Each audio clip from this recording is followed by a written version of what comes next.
Bridges are stronger when built from both sides. Let's connect. Let's connect. In the middle.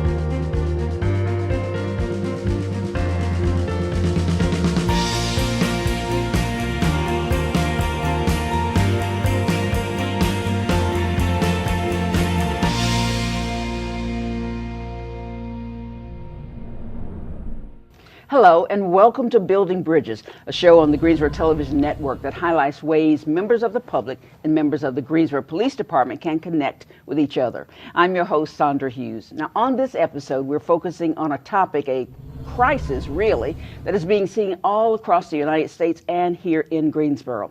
It's a trend that is growing rapidly and causing much heartache to many people. I'm talking about addiction to opioids. Joining us today are three people who are involved in combating the opioid crisis, but from very different perspectives. So let me introduce them to you now. First of all, meet Kyle Paschal, who is the Deputy Director of the Guilford County Emergency Services. Nice to have you with us. Next to him is Lieutenant Dan Moore from the Greensboro Police Department's Vice Narcotics Division. Good to have you here. And then we have Mike Yao, President and CEO of Fellowship Hall, a drug and alcohol recovery center. That's been around a long time, hasn't it? Yes, ma'am, since 1971 here in town. Oh, wow, that is big. Gentlemen, I want to talk to you today about the opioid crisis. Do I call it that? The opioid crisis, or not situation, but the crisis. And what I'd like to do is have you explain, each of you explain to the audience what your role is in this situation. We'll start with you. So our role is to respond to the 911 calls for help to the opioid, for all the 911 responses in Guilford County. And this year, as well as last year, it's become more and more prevalent to have those responses be resulting from overdose to opioids. Okay, and then Lieutenant. Yes, ma'am. We've got a pretty vast role. Of course, like Kyle stated, emergency response first. Protection of lives in this case. We respond and augment the medical support, and of course we've also got the investigative piece in the event that somebody gets seriously injured, or even if it's a fatal overdose, we have to do the investigation on that part as well. And then there's the other side, there's the enforcement side. So we're interested in disrupting the flow of these dangerous drugs in our community. One of the things that I don't understand is if you respond to an opioid overdose, is it always a crime? It's not necessarily a crime, and I want to get it out that when we respond to an overdose, that person is considered a victim at that point. The first and only goal initially is to do our best to revive that person and get them the treatment they need. Of course, we investigate those as what they are, overdoses. And then if those investigations lead somewhere else, then we follow the case to its natural conclusion. But there are laws in place, along with good common sense and discretion, that, again, we look at the victim first and getting them the help they need. Then, Mike, when does Fellowship Hall come in? Well, what we're doing and have been doing for many years is offering treatment to people who suffer with substance abuse disorders. You know, addiction disease is prevalent in our country. Fellowship Hall has been private, nonprofit, residential treatment for many years. We offer a full gamut of treatment at this point, from medically supervised detox to transitional living housing and outpatient services. So Fellowship Hall is really offering a formatted treatment to people who are seeking treatment. We treat their families. I've also got us involved in the community, and I think we're trying to be more involved in the community to make the message of the availability of treatment in Guilford County and Greensboro, and also to bring Fellowship Hall into what I think it should be, the asset it ought to be in the area. I've been working in substance abuse in Guilford County for almost 30 years in the public sector and the private sector, and I think our message needs to be that there is treatment, there is hope, there is a way out of active opiate addiction, so you don't wind up in an ambulance or in a police car or in a morgue. I think so many people used to think of Fellowship Hall as alcohol abuse. Right. Was that the case at times? It was, when it was founded, it was going to be a home for alcoholic men. A year after we opened, we admitted our first female client, and through the years we've expanded. 80% of our patient population probably has what's called a dual diagnosis, where it's polysubstance dependence. But yeah, traditionally it was alcohol treatment, and for many years, you know, the treatment of addicts, and even locally, when I first started working in treatment, the people who were addicts, we had to lie to get them in the treatment because we were supposed to be serving people who had alcohol dependency, and I mean that was in the late '80s, not like ancient history. So there's been a huge turn, and I think I would suggest that under the window or under the term of opiate crisis, really what's happened is there's all of a sudden a window for us as a country to start talking about addiction disease and the real impact of drug and alcohol abuse in the country. I mean, it's pervasive in families, in the workplace, in the education system, in the social justice system. I mean, it's just rampant. So there's an opportunity for us to start talking about treatment and innovative ways to get people help and you know, to combat that from a whole different angle. So when we look at EMS, describe what you're seeing now as compared to, what, 10 years ago? So I'll just go back to my beginning in EMS in '92. I might go a whole year without seeing one opiate overdose. And today, our providers are seeing sometimes multiple overdoses on a single provider every day. Oh my goodness. And about 2 years ago, when the crisis really hit, we were seeing 7 or more overdoses in the same area within the same day. When we say opioid, what are we, talk to me in layman's terms, what are we talking about? So an opioid is generally heroin, a heroin derivative.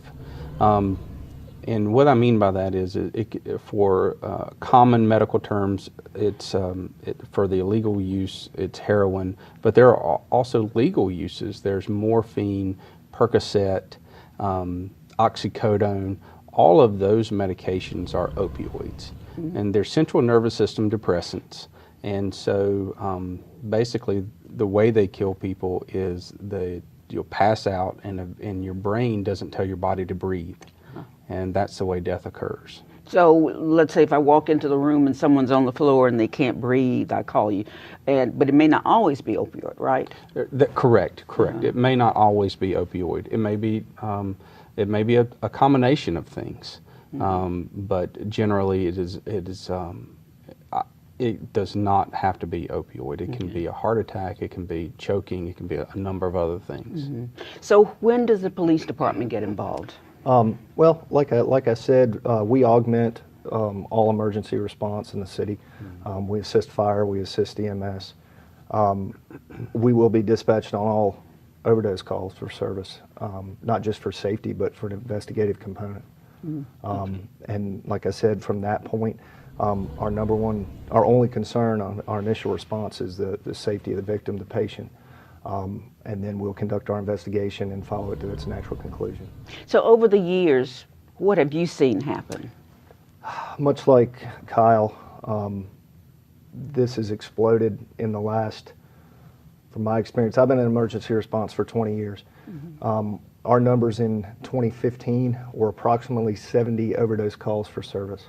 That doubled in 2016 to approximately 140, I think it was 149.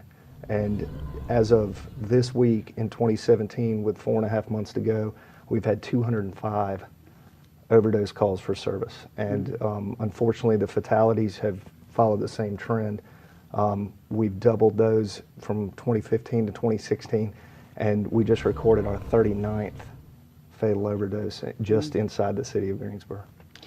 So Mike, what's happening? I mean, where are people getting this, or are they deliberately looking for it? Well, you know, there's not an easy answer, but if you track the opiate crisis, as it were, back probably into the 90s, on the you know, when some of the very powerful pain medications were hitting the market, the crack epidemic, as it were, started to wane, and you know, as a country, in the past 150 years, we've vacillated between cocaine epidemics and opiate epidemics, so to speak, for 30, 35-year periods. And so the pain pills come on scene, and they were available, and they were very addictive, as opiates tend to be. They started weaseling their way into the addicted population.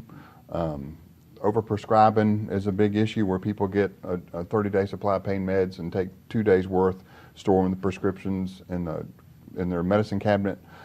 Young kids find them, start taking them, get in trouble. People are prescribed them in a way that's not useful. People have been using other drugs and alcohol. Maybe use the prescriptions, then run out, they turn to heroin. So there's no one single answer to that. But what happens is, once you get started with an opiate dependency, I think the majority of people that I've worked with are very surprised on how very difficult it is to stop. It's not a do-it-yourself project. It's nothing that you can do alone by yourself. And I think because the physical ramifications are so debilitating, and then all the psychosocial mess that goes with it, regardless of what your economic background is or where you live at. And I think that's one of the things that's really shocked the country, if you will, on where the epidemic is kind of epicentered at in middle America, and the people it's starting to take out, so to speak, where it's really starting to impact services in ways that people never anticipated. So it's a difficult question, with not a simple answer. So Kyle, a lot of the people that you see who are in an opioid crisis, did they not know that they could get in that trouble? Or are people deliberately taking, a lot of drugs to feel better and know it could be bad? I think they all know that there's the possibility of a bad outcome. I think that the physical and psychological dependency on the drug overrides the concern for care, for safety. For safety, they're correct. And so the other thing is we see spikes in overdoses as batches of heroin, and a lot of the heroin today is tainted with a drug called fentanyl or derivative of fentanyl. And so if a batch of heroin comes out that's particularly potent, and the user normally uses this much, and but that much of this particular batch would kill them, then they wouldn't have known ahead of time that what they're doing right now would result in overdose. Well, this is frightening.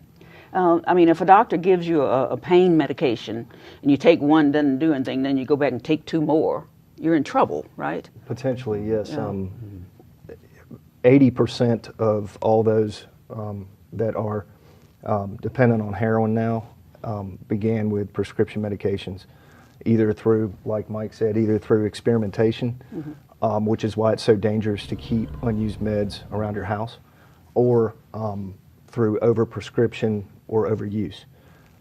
Nobody just wakes up and says, I think I'm going to shoot heroin into my vein today. Yeah. There's a transition from healthy to not healthy. And to echo what Kyle said, when you're dealing with the synthetic version of heroin, which is fentanyl or carfentanil, there's a few points there. One is that it can be 50 to 1,000 times more potent than the same amount of morphine. So I've read that unless you're operating in a laboratory setting, which obviously no street dealer is doing that, it's physically impossible to, with the naked eye, to delineate between a fatal dose and a dose that will satisfy the physiological needs of the body. So that puts a whole new twist on everything, on enforcement, on decision making by the user. There's just a whole lot to wrap your head around there. So your job is pretty full, isn't it? Yes, ma'am. You're not only working with the people who are having a crisis, but the people who, I don't want to say causing the crisis, but the people who are behind it. I think that's fair. Yeah, okay. When you traffic in a substance that has no, let me choose my words, when you're trafficking in an inherently dangerous substance with no controls, then I think for profit, then I think that's a large part of the problem, and that's what we've, in addition to treatment and improving our medical response, that's what we've got to get a handle on. Well, I'll tell you, you 3 gentlemen are giving me chills today to thinking about how easily this could happen, and when it does happen, you have a hard time making it stop happening to you. So stay right there, because we want to hear more. You're already helping us understand this problem a lot better, but now we want to find out what's being done, perhaps, to stop it or turn it around, if that's even possible. We're wondering what we can do, and when we come back, we will talk about those resources and what everyone can do to turn this problem around. Stay with us.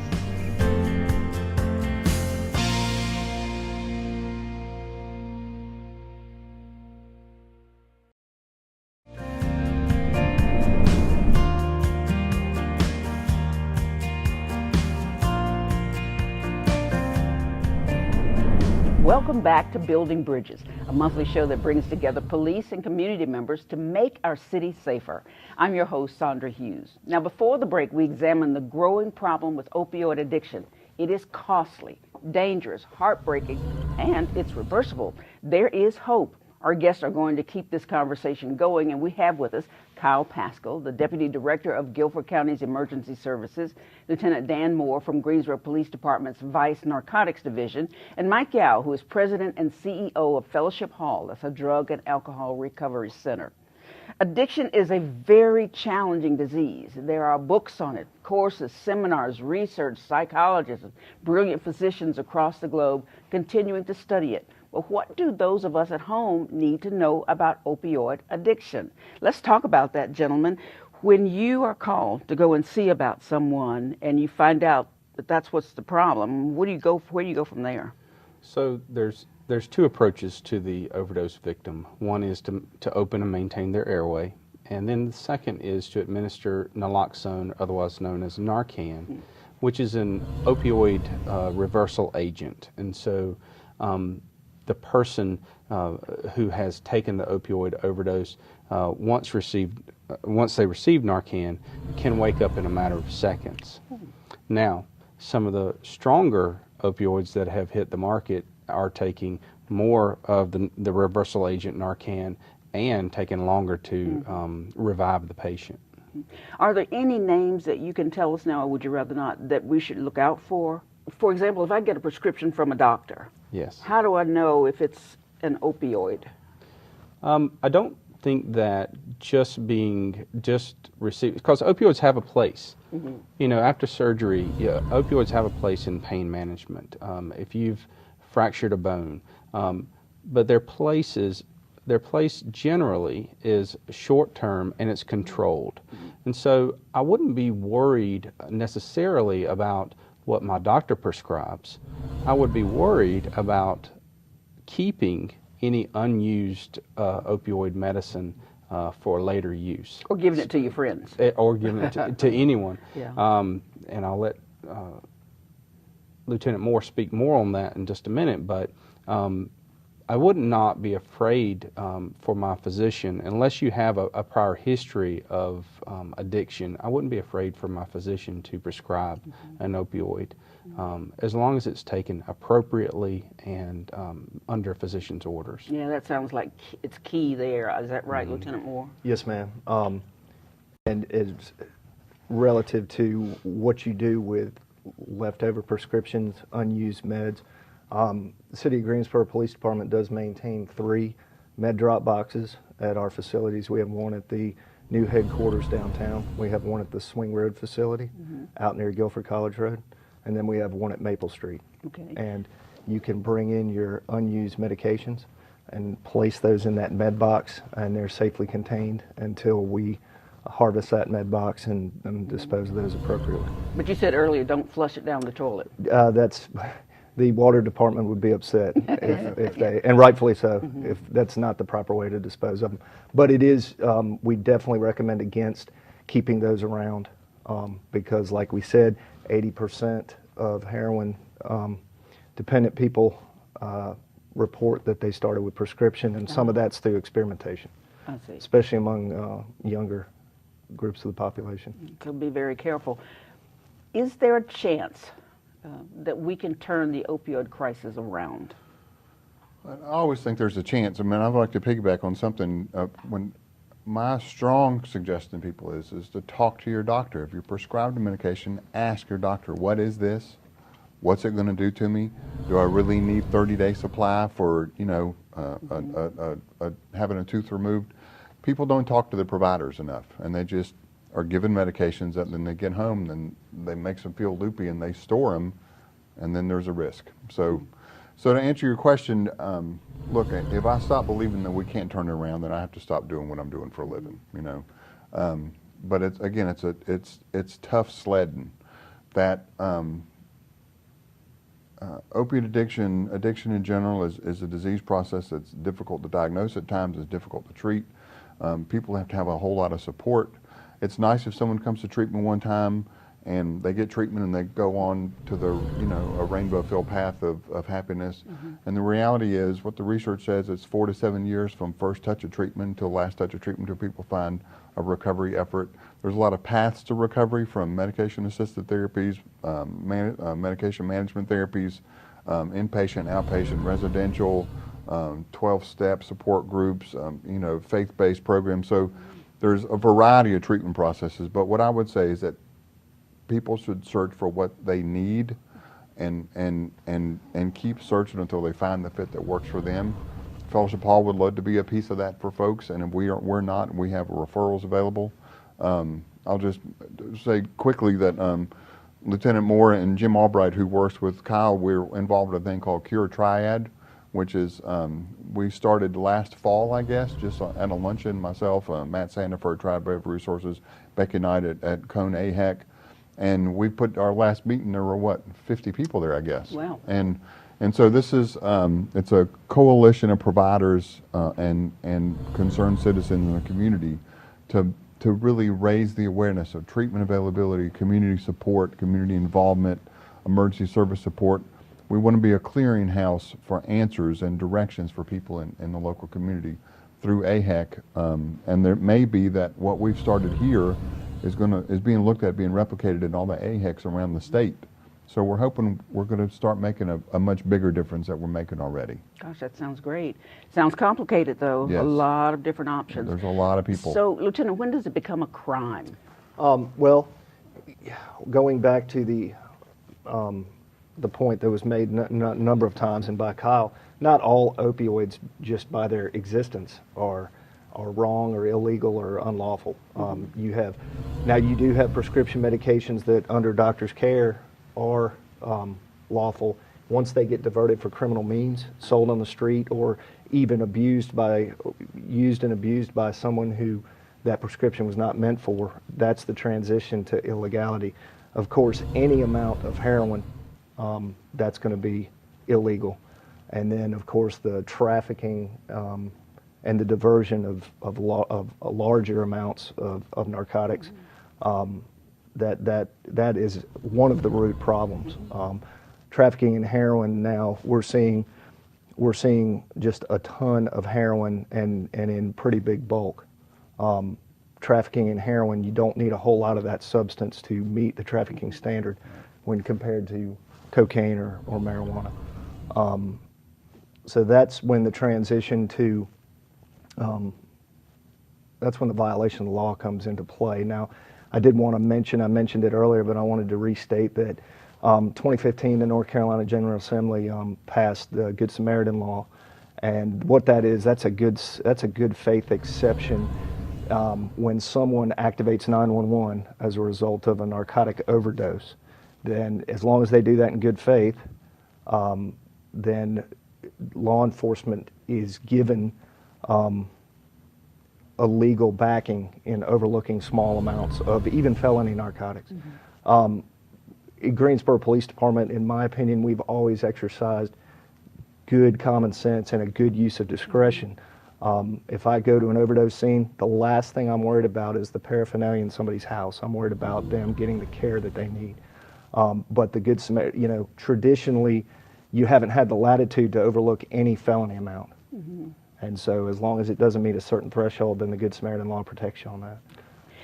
What can people who are on the outside looking in do if they see something they suspect is going to be a problem for a person?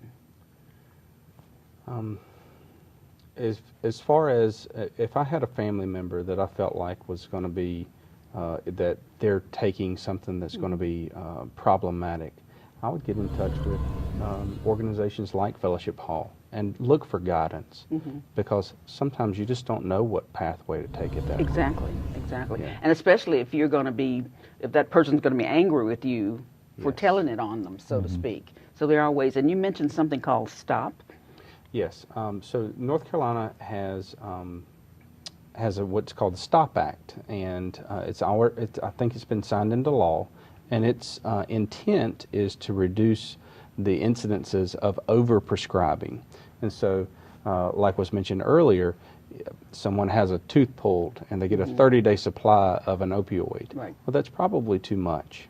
And rather than 30 days, well, let's try 5 days. And so the STOP Act is directly aimed at reducing overprescribing, reduce the incidence of people storing those medications, and reducing the incidence of illegal diversion. Tell me, Mike, if you are sitting at home and you can see somebody getting in trouble, do they call you? And if they do, what do you say? Well, again, I think it depends. And we get phone calls. Our admissions office is very active with hundreds of phone calls a month, and we often get calls from family members saying, "This is what I'm looking at," or "This is what I think is happening." So we do a lot of patient education. We do a lot of family education. We actually have a family education day we do once a month for open to the community. We answer a lot of those questions on what people think they're seeing. Well, we do active assessments on people when they come to treatment. So what I would say by history, if you have a family member or friend who you think's in trouble, they probably are. And I think at that point it's having a frank conversation with people that you love or care about and just say, this is what, not to accuse them, but say, this is what I'm seeing, this is what I'm thinking, is there anything I can do to help you? And offer them some love and some compassion, but some honesty, and just really kind of challenge what it is you're seeing, and then to continue to pay attention, because if something doesn't look right, it probably isn't. You know? And I want to jump in and say, make no mistake about it, GPD is in the enforcement business. And if you know of a trafficker of particularly opioids, heroin, cocaine, these harmful controlled substances, there are a number of ways to contact us. You can call our Vice Narcotics Division, you can call any of our substations, you can dial 911, you can call Crime Stoppers.